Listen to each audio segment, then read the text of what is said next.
Selamat sore. Assalamualaikum warahmatullahi wabarakatuh. Salam sejahtera untuk kita semua.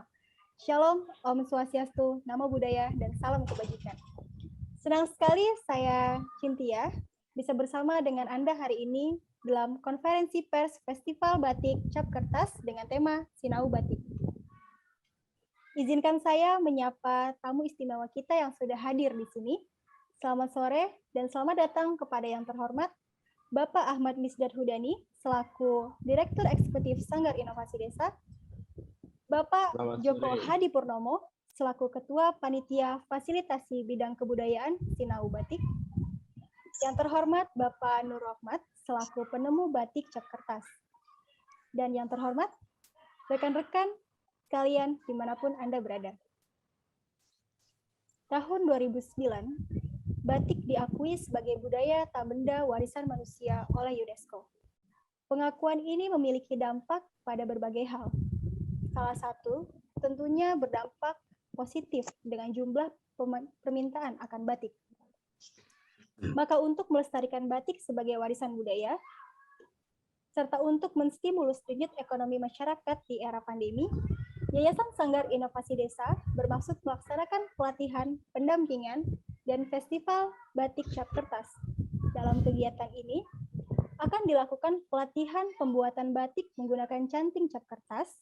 Kemudian setelah pelatihan selesai, akan dilakukan pendampingan kepada peserta.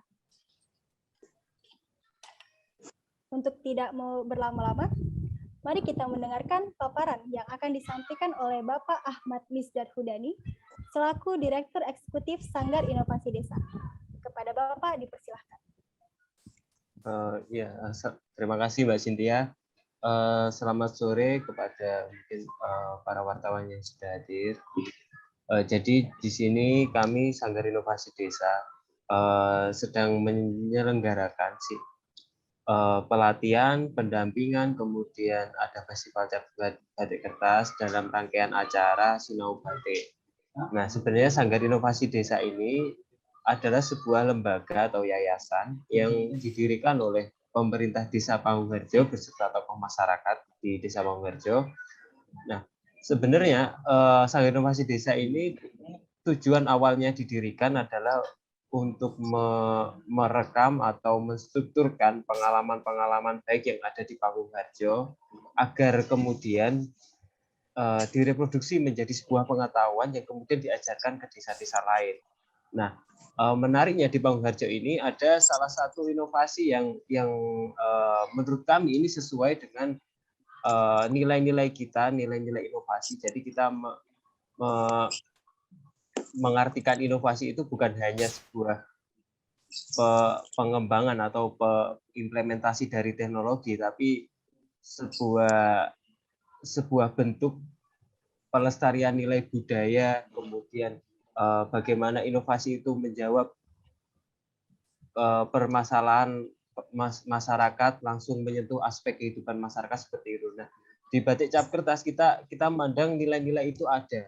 Nah, kemudian di sini melalui Sinau Batik kita berharap pengetahuan tentang pembuatan batik cap berbahan dasar limbah cap kertas ini bisa diajarkan ke orang-orang lain. Artinya dapat dimanfaatkan masyarakat pada umumnya. Nah, kita di sini memang sedang mengkhususkan kepada ibu rumah tangga, kemudian juga ada kelompok penyandang disabilitas. Mungkin dari saya singkat itu dulu aja, nanti kita lanjutkan mungkin kalau ada tanya jawab seperti itu. Terima kasih Mbak Cynthia. Baik, terima kasih Bapak Ahmad Misdad Hudani. Selanjutnya, mari kita mendengarkan paparan oleh Bapak Joko Hadi Purnomo, selaku Ketua Panitia Fasilitasi Bidang Kebudayaan Sinau Batik. Kepada Bapak dipersilahkan. Baik, terima kasih Mbak Cynthia waktunya. Selamat sore, Assalamualaikum warahmatullahi wabarakatuh. Salam hormat saya kepada Direktur Pelaksana Sanggar Inovasi Desa, kemudian ada Yai Rahmat sebagai Sunan Cap Kertas, dalam hal ini yang mendampingi kami atau para peserta untuk melatih untuk supaya bisa belajar membatik. Dan yang saya hormati seluruh wartawan yang hadir yang pada sore ini berkumpul di Zoom ini, begitu. Baik, kegiatan Sinau Batik SBK 2021 ini adalah kegiatan yang didukung oleh, difasilitasi oleh Dirjen Kebudayaan, di mana kami melakukan sebuah aktivitas atau kegiatan untuk mempertahankan budaya dalam hal batik. Kegiatan ini adalah kegiatan kategori kreatif inovatif, begitu, dan memiliki banyak aktivitas yang terutama pelatihan untuk ibu-ibu rumah tangga. Di sini ada 55 ibu-ibu rumah tangga yang kami latih untuk membuat batik dan membuat canting cap kertas dari bahan limbah kertas, begitu. Kami mulai tanggal 4 sampai tanggal 6 untuk ibu-ibu berjumlah 55. Kemudian kami juga ada pelatihan untuk kawan-kawan penyandang disabilitas yang berjumlah sekitar 20 peserta. Itu dimulai dari tanggal 7 sampai tanggal 9. Kemudian selain pelatihan, peserta kami dampingi juga, kami kunjungi di rumah-rumah peserta, begitu, untuk mendapat pemahaman yang lebih daripada aktivitas membatik, mewarnai, dan lain sebagainya. Dan selanjutnya, kegiatan setelah pendampingan, kami juga ada kegiatan festival, di mana festival ini ada pameran karya berdasarkan karya-karya peserta, begitu. Bagaimana motif-motif peserta ini dimunculkan, antara lain beberapa wilayah ya dari DIY, itu ada Sleman, ada kota juga, ada Bantul, ada Kulon Progo, dan Gunung Kidul. Nah, peserta diminta untuk membuat motif-motif khasnya masing-masing, seperti di Bantul ada motif panggung harjo, kemudian ada juga motif gerabah kasongan, kemudian di Sleman ada motif sekar dadung, itu motif baru juga. Kemudian di Kulon Progo ada temuan lagi motif selain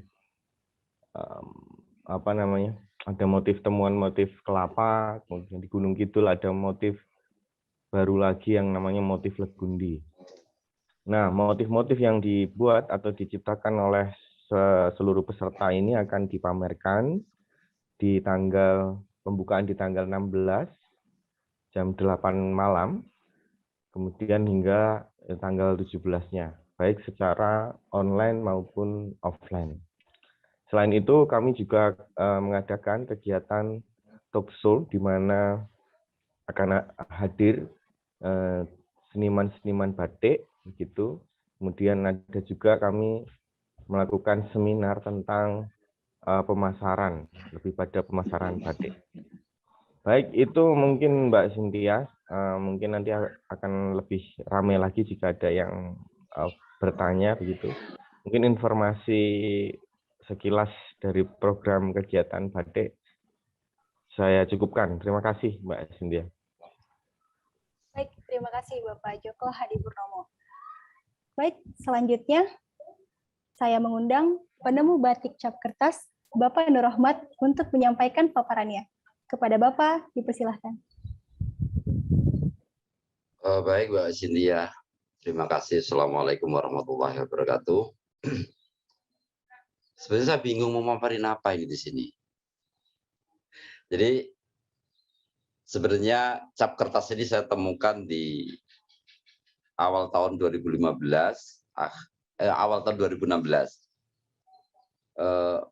Berawal dari dari terhimpitnya tentang ekonomi, bahwa ada pesanan yang sangat murah sekali, sehingga jika memakai cap tembaga itu tidak mampu secara hitungan produksinya, maka kemudian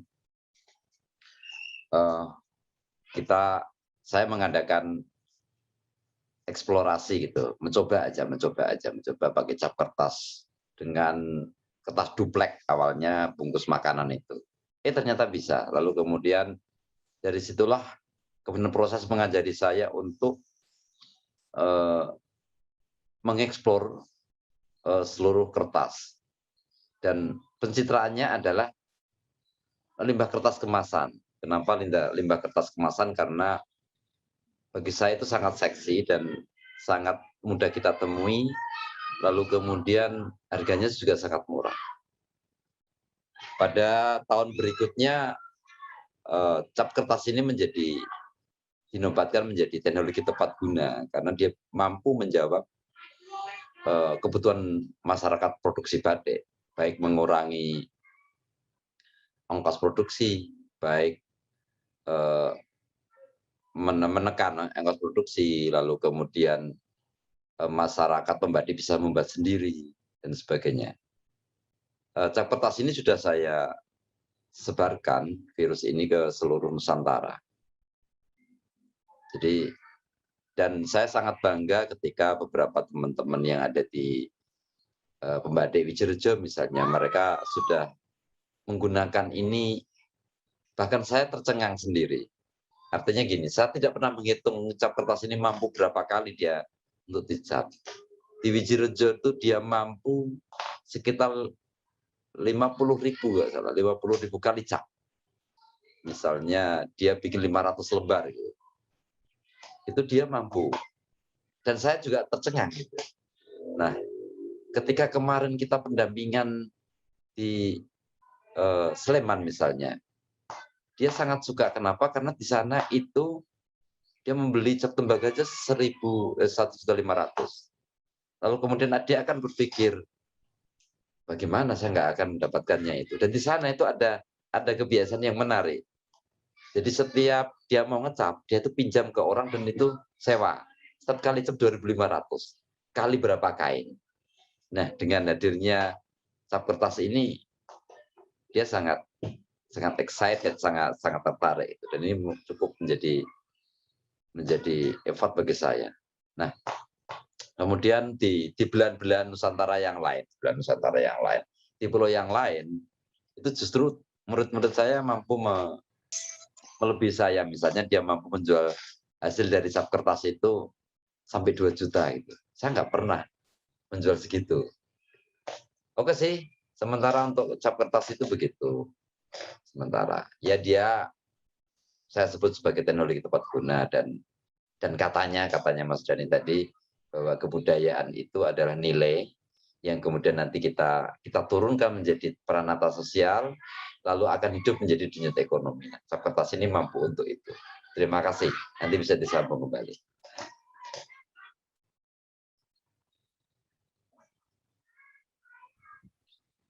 Baik, terima kasih kepada Bapak Nur Rahmat atas pemaparannya.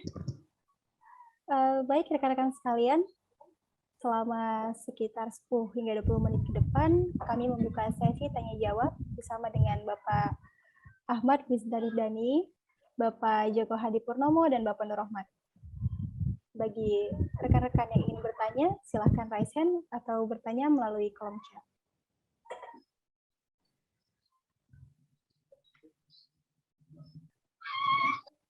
Mungkin dari Bapak Nur Rahmat ada yang ingin ditanyakan kepada Bapak Dhani, seperti itu? Atau mungkin sebaliknya? Kalau saya tidak bertanya, tapi menggugat. Baik, bagaimana isi gugatan itu, Pak? Jadi katanya kan Yayasan Sanggar Inovasi Desa, gitu kan. Saya adalah bagian dari masyarakat desa. Jadi sampai hari ini tuh saya tuh nggak pernah disentuh oleh dia gitu loh. Buat saya disentuh gitu. Sentuhan macam apa yang Bapak Rahmat harapkan? Kami bukan hanya menyentuh, sudah meraba-raba ini. Kita pernah mendengar dari paparan Yayasan Sanggar Inovasi Desa itu bahwa dia akan mengawal ide. Lalu setelah mengawal ide, dia itu akan mengawal menjadi sebuah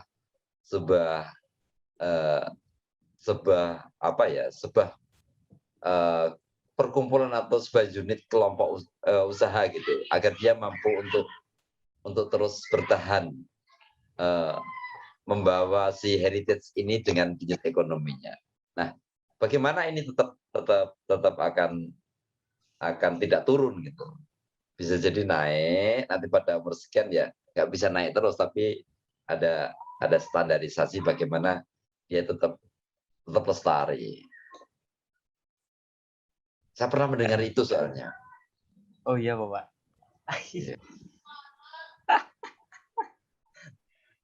Baik, kepada Memang Bapak Dhani mungkin ada tanggapan? Memang dalam teori siklus bisnis yang kita yakini ada proses grow up atau apa ya, fase merintis, kemudian fase dia sudah mulai matang, kemudian semakin berkembang. Nah, di titik itu nanti ada proses dia mengalami decline atau dia take off. Nah, di titik itu sebenarnya titik rawan. Makanya tadi ada hal yang sebuah usaha itu bisa lestari, bisa juga hilang seperti itu. Tapi di sini kita itu memang proses wajar dalam khazanah kehidupan manusia. Nah, tapi di sini memang yang harus terus dilestarikan adalah nilainya, walaupun bentuknya berubah ada nilainya. Sebenarnya contoh konkretnya ini ya batik cap kertas ini. Dia menginovasi capnya sedemikian rupa, pola produksinya alat produksinya berubah, tapi proses dan filosofinya tidak bergeser sama sekali. Begitu sih. Nah, kita harapannya sih muncul apa ya, gerakan-gerakan yang semangatnya sama dengan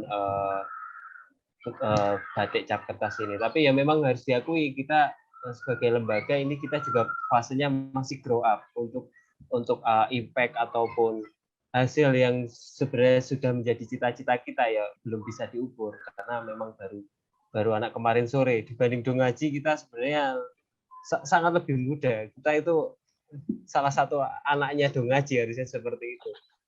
Baik, mungkin karena tidak ada yang bertanya, saya ingin bertanya kepada Bapak Joko Hadipurnomo. Oh ya, itu ceritanya aja itu. Nanti nggak kalau saya bertanya nggak, kalau saya bertanya nggak apa-apa ya Pak ya? Boleh. Baik Pak, mungkin saya ingin bertanya mekanisme pendampingan yang akan dilakukan akan seperti apa? Ya, mekanisme pendampingan itu sudah dilakukan dari hari Senin kemarin tanggal 11, 12, dan 13. Jadi setelah peserta itu dilatih, kemudian peserta ini sampai dilatih pada teknis pewarnaan, begitu, sampai pada jadi produk atau bahan jadi. Kemudian kita ulang kembali di proses pendampingan.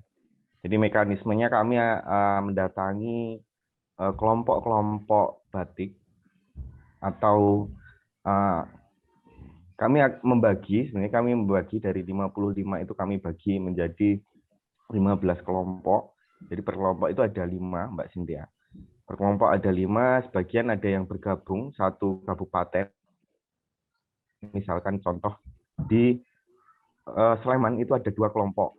Ada 10 orang, tapi kemudian jaraknya sangat dekat sekali dan kebetulan BUMDes-nya di daerah sana mendukung, itu menjadi satu kelompok, jadi satu tempat, diberi tempat oleh BUMDes. Kemudian di pondok pesantren di Budi Mulyo pun begitu, 2 kelompok menjadi satu kelompok. Terus di Gunung Kidul itu ada 2 kelompok juga, dilebur lagi menjadi satu kelompok. Nah, itu sangat memudahkan kami untuk melakukan proses pendampingan karena tidak harus ke satu kelompok begitu. Kemudian kami di sana juga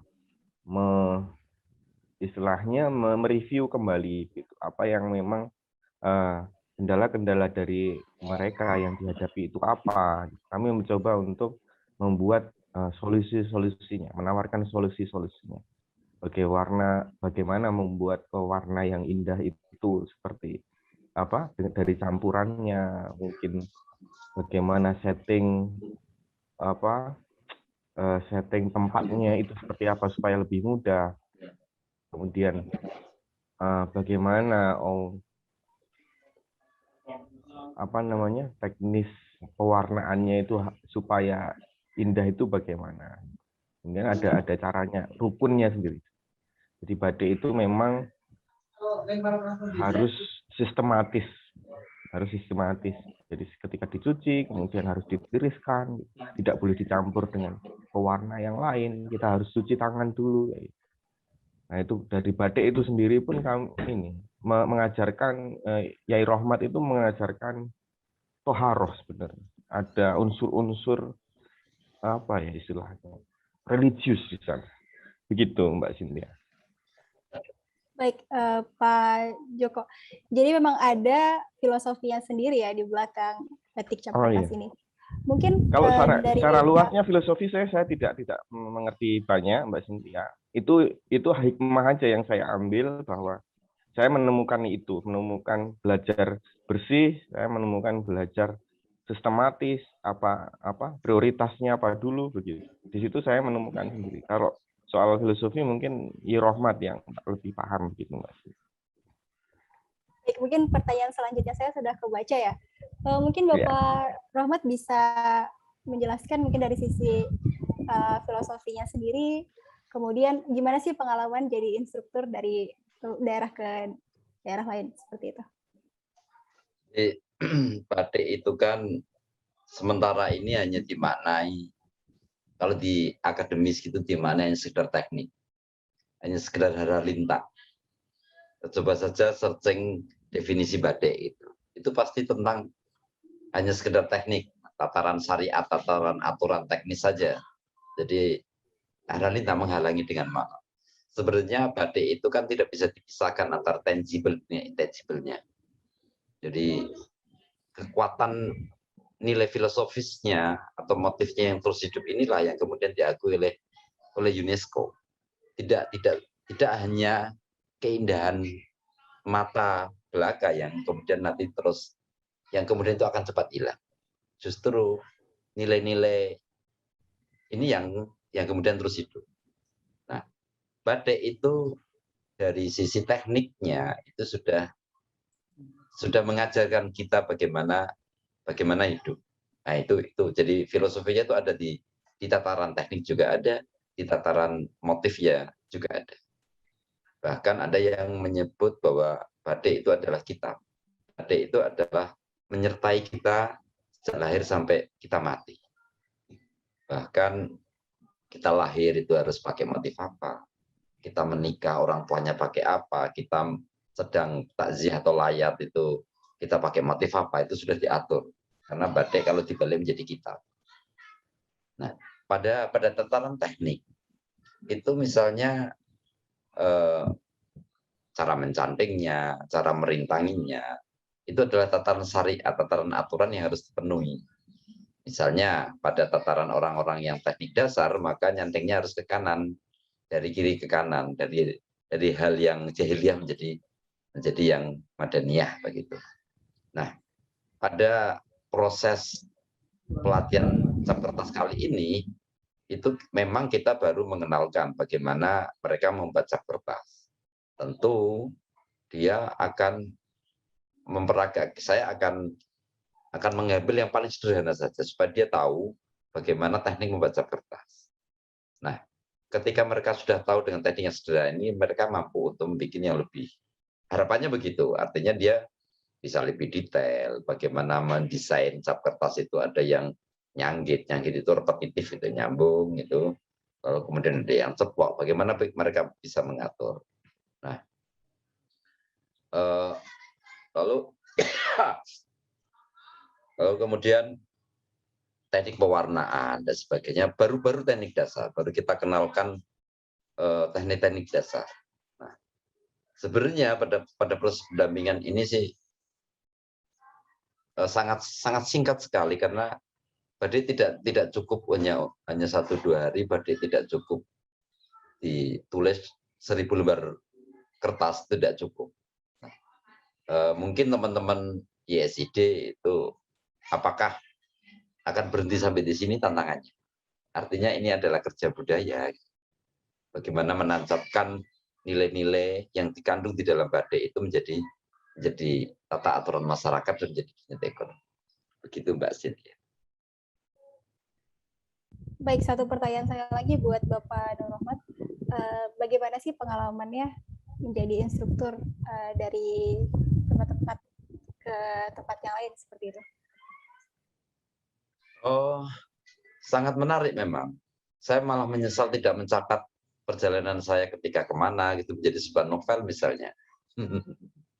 Jadi saya bisa adaptif sekali, saya bisa membaca, saya bisa mengerti bagaimana kearifan lokal di masing-masing daerah.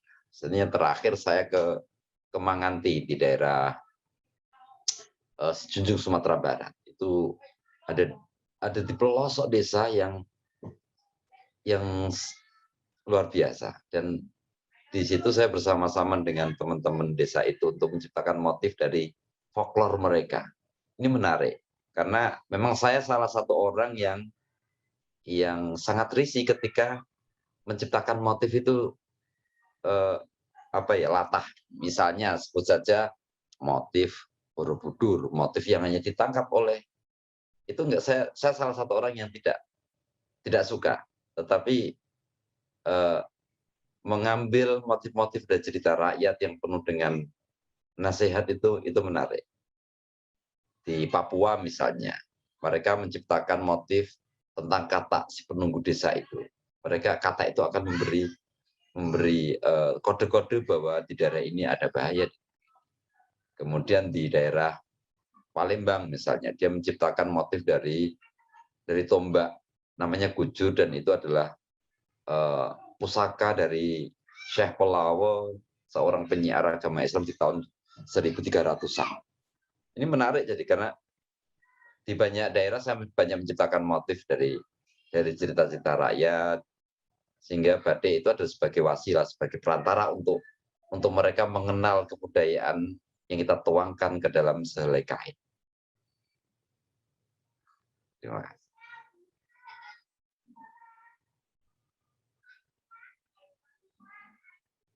Nggak dengar itu suaranya. Baik, terima kasih Bapak Nur Rahmat, Bapak Joko, dan Bapak Dhani. Sebelum saya menutup acara, kepada Bapak Joko Hadipurnomo, Bapak Nur Rahmat, dan Bapak Ahmad Misarudani dapat memberikan closing statement. Dimulai dari Bapak Ahmad Misarudani. Silakan. Oh ya, melanjutkan tadi sih, Bapak Nur Rahmat sudah menyinggung bahwa ini merupakan kerja-kerja budaya. Tentunya kerja-kerja budaya bukan hanya milik Yayasan Sanggar Inovasi Desa, artinya setiap orang sejatinya merupakan faktor pembentuk dari kebudayaan tersebut. Artinya setiap orang itu mempunyai peran, karena kebudayaan itu bukan lahir dari laboratorium kampus-kampus ternama atau diskusi para elit di hotel bintang 5 seperti itulah. Jadi saya mengajak semuanya yang kemudian masih mempunyai ketertarikan dalam ketahanan budaya ini, maka kita mari nyengkuyung bersama-sama, kita lakukan kerja-kerja kebudayaan. Kalau dari saya. Baik, terima kasih Bapak Ahmad Misarudani. Baik, selanjutnya silakan Bapak Joko. Ya, menurut saya batik itu sebagai lelaku menjadi atas dasar urip iku urup. Jadi dalam filosofi urip iku urup itu adalah hidup yang menyala, yang memberi nilai-nilai kemanfaatan bagi seluruh alam sekitar kita. Artinya batik ini mampu baik secara ekonomi maupun secara batin ya, itu bisa membuat kita itu menjadi lebih hidup. Artinya dari batik sendiri kita mampu untuk memberikan manfaat-manfaat yang banyak bagi seluruh orang-orang, terutama di pelatihan dan di pendampingan. Itu adalah contoh satu nilai manfaat yang sangat besar. Artinya dari cap kertas itu orang-orang merasa sangat banyak orang-orang yang merasakan itu. Saya sampai nggak bisa menjelaskan dengan kata-kata gitu, Mbak Cynthia. Artinya banyak hal orang itu merasakan nilai manfaatnya dari batik itu sendiri. Harapan saya tetap untuk seperti kata Mas Dhani juga, tugas ini tidak hanya ditugaskan oleh satu orang begitu. Kita juga bareng-bareng kita untuk melakukan atau mempertahankan dan melestarikan budaya khususnya di wilayah batik ini. Ada Yai Rohmat sebagai tentor, ada teman-teman kita sebagai tim pelaksana. Itulah proses sinergitas antara manusia dengan manusia ini perlu juga dipertahankan untuk melakukan aktivitas-aktivitas kebudayaan begitu, Mbak Cynthia. Ya, intinya dalam sinau batik cap kertas ini adalah urip iku urup. Iya, dah. Terima kasih, Mbak Cynthia. Terima kasih, Bapak Joko. Baik, selanjutnya dipersilakan Bapak Nur Rahmat. Harapan saya dengan banyak menyebar virus batik melalui Cani Cap Kertas ini adalah menciptakan ruang-ruang atau destinasi-destinasi kantong-kantong batik sebagai upaya untuk tetap melestarikan produk budaya yang bernama batik ini. Lalu kemudian dengan batik adalah sebagai wasilah, sebagai perantara untuk kita menyampaikan kebudayaan kita. Kita banyak terdistorsi oleh yang disebut dengan kontemporer, isme-isme yang lain. Tapi kita lupa bahwa kita mempunyai software yang begitu indah agar kebudayaan ini tetap lestari. Bahwa idiom-idiom masa lalu itu harus kita reinterpretasi kembali tanpa meninggalkan nilai-nilai masa lalu. Itu lebih menarik karena ini adalah sebuah jalan untuk tetap menjaga. Kita akan memberikan apa kepada anak cucu kita? Akankah berhenti pada hari ini? Maka kita punya tugas untuk mengolah kembali. Karena kita adalah generasi sekarang. Maka kita yang akan lebih tahu generasi yang akan datang itu kita kasih apa? Apakah kita hanya sebagai pengekor saja dari nenek moyang kita? Kita harus merumuskan kembali untuk anak cucu kita. Begitu, Mbak Siti. Baik, terima kasih kepada Bapak Ahmad Mirzaludani, kemudian kepada Bapak Joko Hadipurnomo, kepada Bapak Nur Rahmat. Terima kasih atas pemaparannya dan closing statement yang sudah disampaikan. Dengan demikian berakhir sudah kebersamaan kita pada sore hari ini. Walaupun secara virtual, namun semoga tidak mengurangi silaturahmi kita. Untuk acara kita pada sore hari ini akan kita upload di YouTube. Baik rekan-rekan sekalian, jangan lupa menyaksikan acara pada tanggal 16 hingga 17 Oktober 2021, Festival Batik Cap Kertas dengan tema Sinau Batik, yang pastinya menarik dan sayang untuk dilewatkan.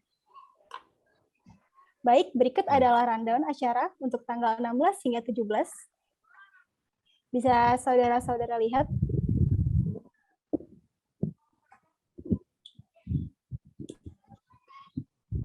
Baik, rekan-rekan sekalian, sebelumnya izinkan saya untuk mengundang rekan-rekan sekalian untuk berfoto bersama.